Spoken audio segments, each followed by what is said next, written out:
안녕하세요, 부포인트입니다. 오늘은 보도 셰퍼의 이기는 습관이란 책을 가지고 왔는데요. 이 책은 2022년에 출간된 책인데 여전히 베스트셀러로 많은 사랑을 받고 있는 책입니다. 저자가 보도 셰퍼고, 이 보도 셰퍼는 밀리언셀러인 돈 멘탈의 연금술, 이 책의 저자이기도 한데요. 이 책은 이기는 습관이라고 해서 다른 사람과 경쟁해서 이기는 습관에 관한 게 아니고요. 자기 자신과의 그 이기는 습관이라고 말할 수 있을 것 같아요. 최악의 조건을 딛고 일어나서 성공을 거둔 사람들의 지혜와 비결에 대해서 기술하고 있는데요. 최후의 승자가 된 사람들은 어떻게 그 평범한 삶에서 뛰어넘어서 드라마틱한 성공을 성취하게 됐는지에 대해서 현실에서 정말 필요한 비결들을 이야기해주고 있어요. 우선 자기계발서 다른 책들보다도 이 보도 셰퍼의 이기는 습관에는 굉장히 현실적이고 단순히 이상향적인 그런 방향을 얘기해 주는 것이 아니라 현실에서 적용할 수 있는 정신 번쩍 뜨게 하는 그런 비결들과 또 삶을 바라보는 지혜도 엿볼 수 있거든요. 우선 이 보도 셰퍼에 대해서 설명을 우선 드리자면요. 독일 최고의 금융 전문가에서 이제는 세계적인 머니코치 강연가로 25년 동안 활동해 오고 있습니다. 처음에 이 보도 셰퍼가 대학을 졸업한 후에는 꽤 많은 연봉을 받으면서 일을 시작했죠. 그런데 어릴 때부터 가져왔던 돈은 나쁜 것이다, 돈은 사람을 망친다 같은 그런 신념 때문에 26살에 감당할 수 없는 빚을 지고 파산하게 됩니다. 이때 멘토를 만나게 되는데요.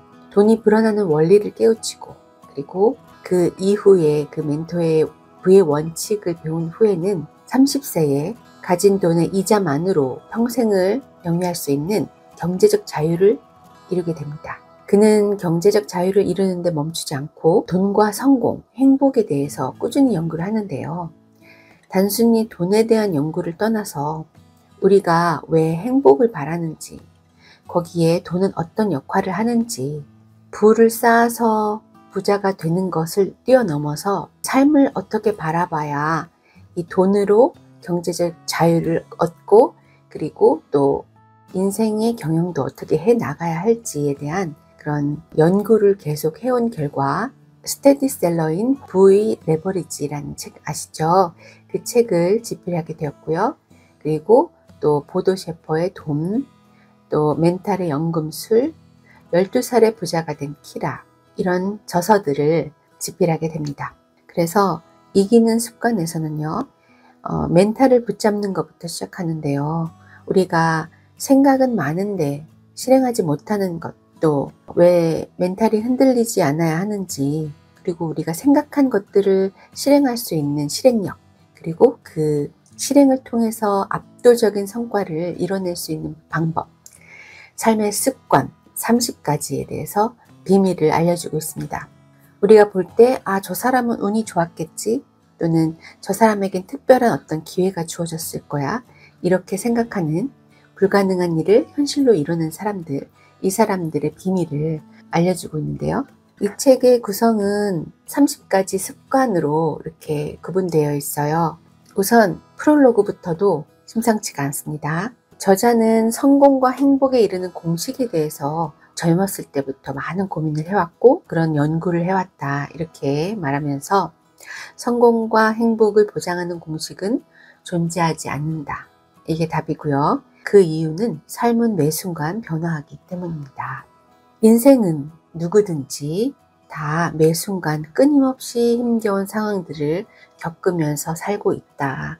그럴 때마다 우리는 내가 나의 코치라면 나에게 뭐라고 조언할까, 이런 거를 한번 생각해 보라는 그런 조언도 합니다. 왜냐하면 당신은 이미 그 답을 알고 있을 수 있다는 거죠. 알면서 그것을 행하지 않고 있을 뿐이라는 겁니다.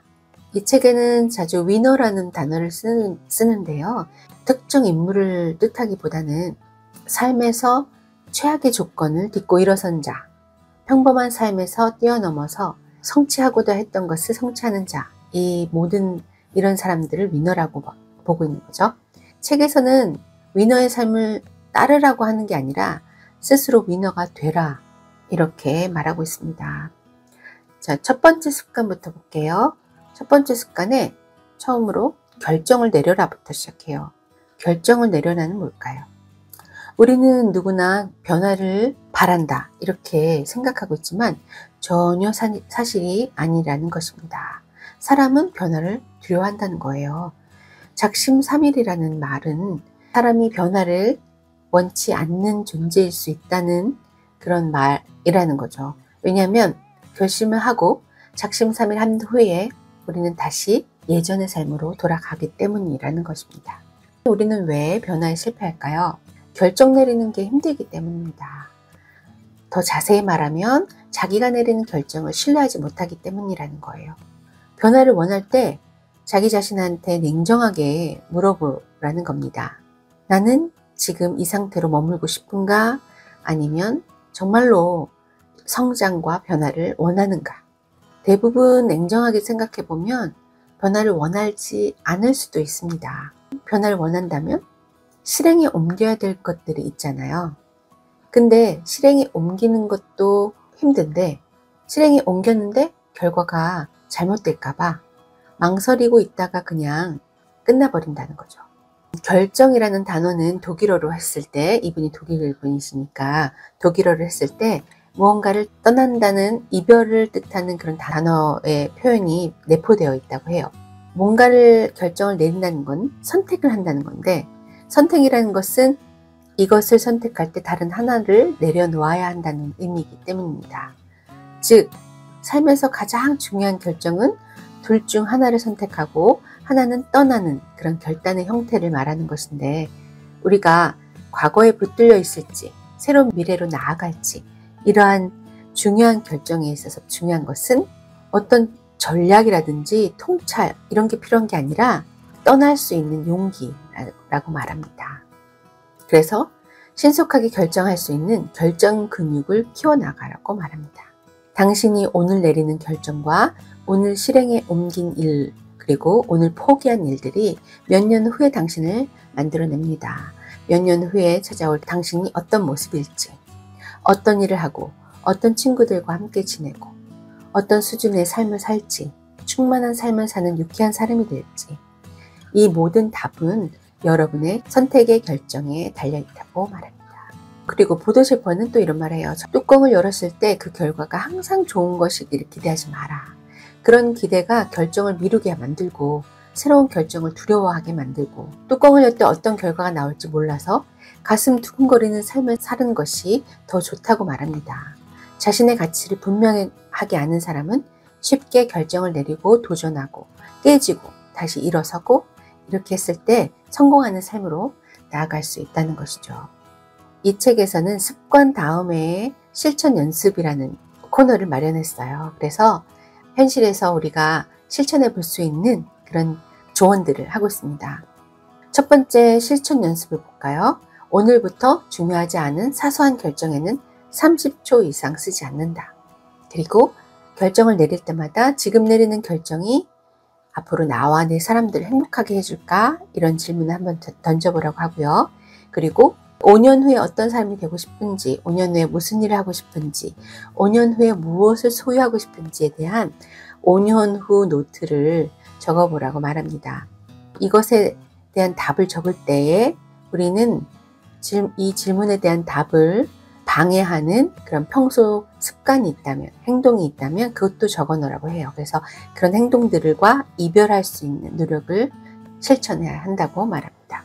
그리고 또 오래전부터 미뤄온 어려운 결정이 있다면 그 결정을 내려야 할 데드라인을 스스로 정해서 노트에 적어보라고 또 말합니다. 두 번째 습관은 배우고 성장하라예요. 성공하게 돼가 나폴레온 힐이라는 사람은 어떤 사람들은 할 일이 없어서 빨리 늙어 죽는다 이런 말을 했다고 해요. 성공하는 사람들은 늘 배우고 생존하고 번영하고 확장하는 만큼 독서를 한다고 합니다. 성공하는 삶에 특별한 것은 없다고 해요. 똑같이 주어진 시간 안에 더 많이 배우고 더 많이 성장하는 삶, 그 삶이 가장 성공한 삶이라고 말합니다. 그리고 위너들은 독서를 조용히 하지 않고 요란하고 맹렬하고 활기에 넘친다고 해요. 토론을 즐기고 퀴즈를 좋아하고 찾아낸 답이 오답일까 망설이는 행동 따위는 하지도 않고 끊임없이 읽고 쓰고 결과를 내놓고 더 나은 답과 결론이 나타나면 과거의 답은 거침없이 휴지통에 던져버린다고 해요. 인생을 수정하는 것을 두려워할 것이 아니라 그것이 얼마나 즐거운 일인지를 알기 때문이라고 합니다. 배움과 성장이 멈추면 삶은 공허해진다는 것입니다. 일정한 수준에 이르러서 이제 그만 성장해도 될 것 같다는 생각을 갖는 순간부터 우리는 취약해지기 시작한다는 거죠. 왜 많은 사람이 배움과 성장을 포기할까요? 첫째는 자신이 더 이상 나아질 수 없다는 체념 때문이고, 둘째는 배움과 성장 없어도 삶에 전혀 해로움이 없다는 느낌이 들기 때문이라는 거예요. 세상에서 가장 위험한 태도는 마땅히 누려야 할 수준보다 한참 낮은 수준의 삶에 머물러 있으면서 성공을 위해 열심히 노력하는 사람을 손가락질하고 비난하고 조롱하는 것이라고 말합니다. 우리의 삶은 합산으로 나타난다고 해요. 즉, 처음에 갑자기 6만 달러의 빚이 생기는 게 아니라 매일매일 1달러씩 빚이 생기고 결국은 6만 달러가 되는 것이고, 우리가 1달러씩 조금씩 저축을 했을 때 나중에 6만 달러의 저축이 생긴다는 것이죠. 그러니까 우리는 어느 날 갑자기 가난해지고 어느 날 갑자기 부자가 되는 게 아니라는 것입니다. 작은 변화들이 합해져서 삶의 질을 완전히 바꿔놓는다는 거죠. 우리가 당장 오늘 사과 하나를 먹든지 초콜릿을 먹든지 좋은 책을 읽든지 TV 드라마를 보든지 10달러를 절약하든지 10달러를 써버리든지 당장은 아무 차이가 없어 보이지만 10년이 지나면 그 두 사람 사이에 커다란 변화가 생긴다는 것입니다. 성공하려면 마법의 물약이 필요한데요. 그것은 바로 우리에게 무의식적으로 강력한 영향을 미치는 독서, 일기 쓰기, 세미나 참석하기, 산책하기, 운동하기, 이런 것들이 우리의 삶을 구원할 것이라고 말합니다. 세 번째 습관은요, 시간과 함께 뛰어라. 위너들은 하루하루를 단 한 번밖에 없는 기회로 여기고 즐긴다고 합니다. 삶의 토대를 이루는 소소한 것, 그런 것들을 온전히 의식하면서 살아감으로써 감사하고 좌절에 굴복하지 않고, 그리고 오늘 하루를 온전히 사용할 줄 안다고 합니다. 네 번째 습관, 폭을 좁혀서 깊게 팔아. 돈을 많이 벌고 싶다면, 또 자신의 가치를 높은 가격으로 평가받고 싶다면 쓸모없는 나무들을 인생에서 뽑아버리라고 말합니다. 우리가 돈을 벌지 못한 이유는 돈이 되지 않는 일을 너무 많이 하고 있기 때문이라는 것이죠. 이것저것 잡다하게 일을 벌이라는 게 아니라 핵심적인 몇 가지 일에 집중해서 거기에서 다양한 결과를 얻으라는 것입니다. 큰 이익과 가치 창출을 위해서 고도의 지식, 숙련된 기술, 풍부한 경험을 요구하는 특별한 일을 하라는 게 아니라 평범한 일을 특별하게 해내라는 것이죠. 마당에 무화과 나무도 심고 복숭아 나무도 심고 감나무도 심고 소나무도 심으면 보기에는 좋을 수 있지만 그 나무 특성에 맞게 하나하나 키우려면 엄청난 시간과 노력이 필요합니다. 어쩌면 제대로 한 나무도 키워내지 못할 수 있죠. 그렇기 때문에 좋은 결과를 얻고 싶다면 일의 폭을 좁히고 깊게 파고들어야 한다는 것입니다. 동시에 돌보지 못해서 폐목되어 가고 있는 나무들은 방치하지 말고 과감하게 뽑아버리고 여러분이 가장 잘 키울 수 있는 나무를 심으라고 조언하고 있습니다. 폭을 좁혀서 깊이 파고들기 위해서는 먼저 해야 할 일이 더 많이 행하는 것이라고 합니다. 무엇을 더 많이 행할까요? 언제나 여러분이 생각만 하고 말아버리는 그 일을 실행에 옮길 수 있어야 합니다. 폭이 저절로 좁혀지는 게 아니라 폭을 좁히고 깊이 파고드는 능력은 무수히 실행에 옮긴 사람만이 가질 수 있다고 합니다. 돈을 벌지 못하고 이익을 내지 못하고 결과를 얻지 못하는 사람들은 언제나 생각 속에서만 모든 것을 행하기 때문입니다. 성공하는 사람들이 평범한 사람들보다 잘하는 게 있다면 바로 실패라고 말해요. 나는 실패를 많이 하고 있는가? 라는 질문을 던지라는 거죠. 그래서 위너들은 엄청나게 시도를 한다는 거예요. 그 시도를 통해서 남들보다 큰 성과를 얻어낸다는 것입니다. 다섯 번째 습관은요, 업적을 쌓아가라. 우리가 어떤 변화를 원할 때 심고 상황이 변해야 된다고 생각하죠. 하지만 무엇보다 먼저 자기 자신이 변해야 한다고 말합니다. 자신을 변하지 않으면 아무것도 바뀌는 게 없다는 것이죠. 많은 사람들이 성공하려고 또 새로운 걸 시작하려고 상황이 나아지기만 기다립니다. 이런 사람들을 두고 위너들은 그릇이 작은 사람이라고 말합니다. 유리한 상황이 오기까지 기다리는 사람이 부자가 되는 경우는 없습니다. 유리한 상황이 오면 경쟁이 더욱 치열해지기 때문이죠. 돈 버는 사람은 사람들이 몰릴 때가 아니라 아무도 거들떠보지 않을 때 그 시장에 들어온 사람이라고 해요. 나에게 유리해지면 타인에게도 유리해지기 때문이죠. 상황의 변화는 진정한 삶의 변화를 끌어내지 못합니다. 상황에 상관없이 먼저 우리 자신이 변해야 한다고 저자는 말합니다. 내가 바뀌면 상황이 바뀌고 삶이 바뀐다는 것이죠. 이것이 바로 성장 시스템의 핵심이라고 강조합니다. 실력을 쌓는 것도 그 밑바닥에 나의 변화가 있어야 된다고 해요. 나의 변화 없이 쌓아 올린 것은 금방 무너져 내릴 수 있다는 것입니다. 큰 돈을 버는 사람이 아니라 큰 돈을 모을 줄 아는 사람이 더 성공에 가깝다는 것이죠. 그런 사람만이 상황에 구애받지 않고 비가 오나 눈이 오나 자신의 실력과 변화를 쌓아갈 수 있다는 것입니다. 그래서 자기 삶에서 자그마한 업적부터 쌓으라고 말해요. 그 업적들이 쌓여서 그릇을 크게 만든다는 것이죠. 성공을 방해하는 6가지가 있다고 말합니다. 첫째는 오만함. 오만한 사람들은 질문보다 답변을 좋아한다는 것입니다. 두 번째, 무지. 무지한 사람들은 대체로 편견을 갖고 있다고 해요. 우리가 다른 사람 볼 때 저 사람 운이 있어, 운이 좋았어, 타이밍이 딱 맞았어 이렇게 말하지만 그 운을 컨트롤할 수 있는 것도 실력을 갖춘 사람만이 할 수 있다고 말합니다. 셋째로 허영심. 허영심이 방해물이라고 하는데요. 허영심이 많은 사람들은 노력과 어떤 실력을 키우는 에너지를 자기 자신을 꾸미는 데 쓴다고 해요. 또 네 번째는 불안. 부정적인 결과를 상상하는 사람들인 거죠. 다섯 번째, 자기 회의. 스스로 능력이 없다고 생각하는 사람들. 이런 사람들은 성공 일기를 좀 쓰라고 조언하고 있습니다. 여섯 번째, 죄책감.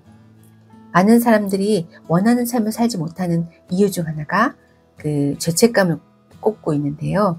세상 곳곳에 존재하는 이기적인 사람들이 우리에게 교묘하게 죄책감을 심어주고 있다고 합니다. 이 죄책감에서 탈출하려면 자기 삶에 보람 있는 과제를 부여하는 것도 방법이라고 해요. 그 다음에 성공에도 철저하게 자연 법칙이 따른다고 해요. 씨를 뿌려야만 물틈이든 사막이든 꽃이 피어나고 또 싹이 트고 꽃이 피어나는 순간 모든 물모지가 또 토양으로 바뀌고 비옥한 토양으로 바뀔 수 있다는 거죠.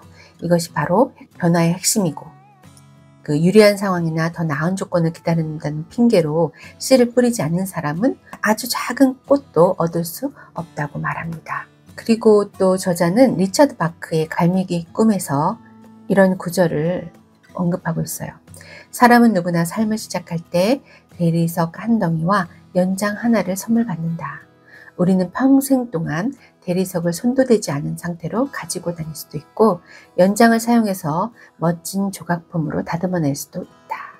참 멋진 구절이죠. 여섯 번째, Just Do It. 나이키가 처음에 창업됐을 때의 사례를 들려주고요. 그들이 아디다스를 이길 수 있었던 건 Just Do It이었다. 이렇게 말하면서요. 자신의 잠재력을 온전히 발휘하지 않는 사람, 나는 그를 게으름뱅이라고 부른다. 철학자 소크라테스가 이렇게 말했다고 해요. 우리는 성공하는 방법에 대해서는 잘 알지만 실천하지 않는다고 해요. 알고 있는 것은 잠재력에 불과하고 그것을 실행하는 사람만이 성공할 수 있다는 것이죠. 폭포증후군이라는 말도 해요. 인생에서 어떤 갈림길이 나왔을 때 아무 결정하지 않고 그냥 사는 것은 강물을 따라 흘러가는 것일 뿐이라는 것입니다. 근데 흘러가다가 어느 날 바로 몇 미터 아래에 거대한 폭포가 있다는 걸 알아채는 것입니다. 뒤늦게 깜짝 놀라서 정신을 차리지만 우리는 낭떠러지 아래로 추락하고 말다는 것이죠. 그래서 성공한다는 것은 좀 더 일찍 행동한다는 뜻입니다. 일찍 행동할수록 더 쉽게 자신이 원하는 곳에 안착할 수 있다는 거죠. 일찍 행동에 나서야 실수도 빨리 겪게 되고 그 실수를 밑거름으로 해서 또 다음번 의사결정에 도움이 되고 그렇기 때문에 경험하지 않은 실수는 절대로 그 답을 미리 알아내기가 힘들다는 것입니다. 그러니까 완벽하게 시작하려고 주저하지 말고 불완전하더라도 빨리 시작하는 게 낫다는 것입니다. 7번째 습관은 스트레스를 내 편으로 만들어라 입니다. 스트레스를 내 편으로 만드는 24가지 규칙에 대해서 말해주고 있는데요. 가장 첫 번째는 이 순간에 하고 있는 것에 온전히 집중하라. 두세 가지를 동시에 하지 말라. 속도를 줄여라. 작업 템포를 자기가 편안하게 느끼는 작업 템포를 정하라는 것입니다. 타인을 차단하는 법을 배워라. 그러니까 거리두기를 할 줄 알아야 된다는 것입니다. 자, 8번째 습관은 어려움을 돌파하라. 여기에서 윈스턴 처칠의 그 강연에서 유명한 명언을 얘기해 주고 있어요. 여러분은 절대로 포기하지 마십시오. 이렇게 말했던 윈스턴 처칠의 명언이죠. 포기는 모든 것을 끝낸다라는 것입니다. 실수는 할 수 있지만 포기는 전혀 다른 차원의 문제라는 것입니다. 포기를 하면 모든 게 그걸로 끝이라는 거죠. 심리학자들 연구에 따르면 한 번 꿈을 포기한 사람은 새로운 꿈을 꾸지 않을 확률이 매우 높다고 말합니다. 그리고 위너들은 이렇게 말합니다. 삶은 해변과 같아서 파도가 끊임없이 밀려온다는 것입니다. 하지만 어려운 문제와 같은 역경이 밀려왔다가 또 썰물처럼 빠져나가기도 한다는 것이죠. 그래서 매 문제에, 모든 문제에 답을 찾으려고 애쓸 필요는 없다는 것입니다. 답을 찾는다고 해서 어려움이 사라지는 것도 아니고요. 그저 어려움을 통과하기만 해도 충분하다고 말합니다. 어려움을 잘 견디는 법을 배우기만 해도 된다는 것이죠. 우리는 난관을 하나하나 통과할 때마다 점점 더 강해진다고 말합니다. 이것이 우리가 삶을 운영하는 방법이라고 말합니다. 번데기에서 나오려는 나비를 도와주었다가는 나비는 죽고 마는 거죠. 그 투쟁은 나비에게 있어서 생존에 가장 필요한 문제이기 때문입니다. 그렇기 때문에 우리는 누군가가 스스로 해야 될 일을 대신해 줄 때 그것이 결코 그에게 도움이 되지 않는다고 합니다. 또 우리가 어려움을 견디지 못하는 가장 큰 이유 중 하나가 생각이 너무 많아서 생각에 생각을 거듭해서 아주 완벽한 시나리오를 짜려고 하기 때문이라고 하죠. 9번째 습관은요. 뛰어난 처음을 만들어라. 위너들은 당신이 당신 분야에서 성공한 최초의 1호가 되지 않는다면 그 1호에게서 배우는 것이 가장 빠르고 쉬운 방법이다라고 조언하고 있습니다. 종종 사람들이 창의력에 집착하다가 그 대가를 치르기도 한다는 거죠. 성공하는 사람들이 수백 년, 수천 년 전에 쓰여진 고전을 탐독하는 이유도 시간이 남아 돌아서가 아니라 그 고전이 너무 재밌어서도 아니고 인류의 지혜가 집대성된 경전들이기 때문에 읽는다는 것입니다.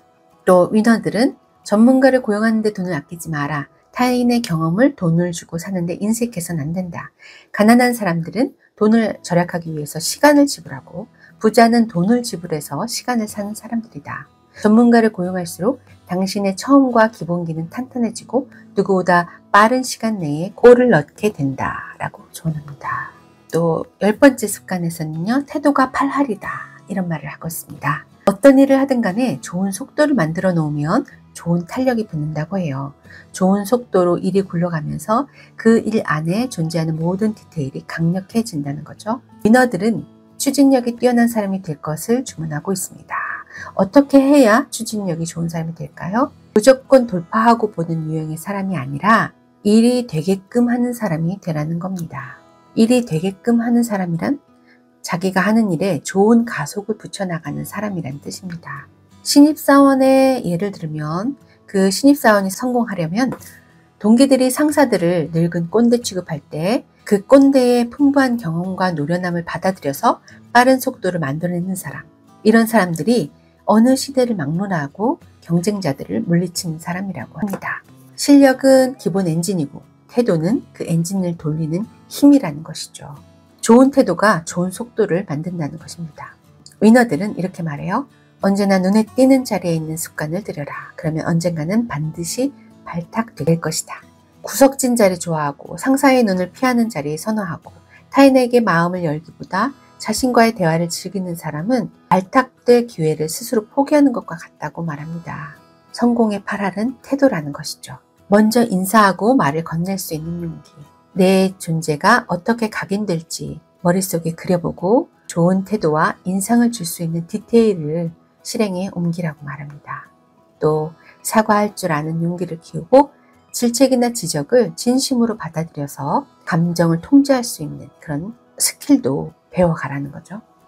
자, 이후로는 11번째 신의 테스트를 통과하라, 12번째 이유를 찾아라, 13번째 세계의 그룹을 받아들여라, 14번째 10% 더 하라, 15번째 그럼에도 불구하고 살아가라, 16번째 오래된 습관을 떠나라, 17번째 터닝포인트 구간에 있어라, 18번째 상대가 원하는 것을 주어라, 19번째 핑계에 걸려 넘어지지 마라, 20번째 마지막 날까지 하이퍼포머가 되라, 21번째 소중한 것을 먼저 하라, 22번째 책임을 다해 자유를 얻어라, 23번째 감사하라, 24번째 나만의 재능으로 살아가라, 25번째 내어주고 용서하라, 26번째 돈 차갑고 현명하게 다루어라, 27번째 자신에게 시간을 선물하라, 28번째 롤모델을 찾아내라, 29번째 불만은 훌륭한 연료다, 30번째 독수리가 되어라. 이렇게 구성되어 있습니다. 이 저자는요, 위너들은 결국 재능과 실력이 뛰어난 천재들이 아니고 포기를 모르는 바보라고도 말하고 있어요. 똑같은 조건에서 주어졌을 때 그 조건에 안주하지 않고 새로운 기회를 찾아서 나아가는 포기를 모르는 바보라는 것이죠. 리뷰하는데 들려드리고 싶은 내용이 많아서 좀 속도를 내봤는데요. 10번째까지 여러분과 함께 나누고요. 나머지는 여러분이 꼭 책을 읽어보셨으면 해요. 다음 시간에 뵐게요. 구독과 좋아요 부탁드립니다. 감사합니다.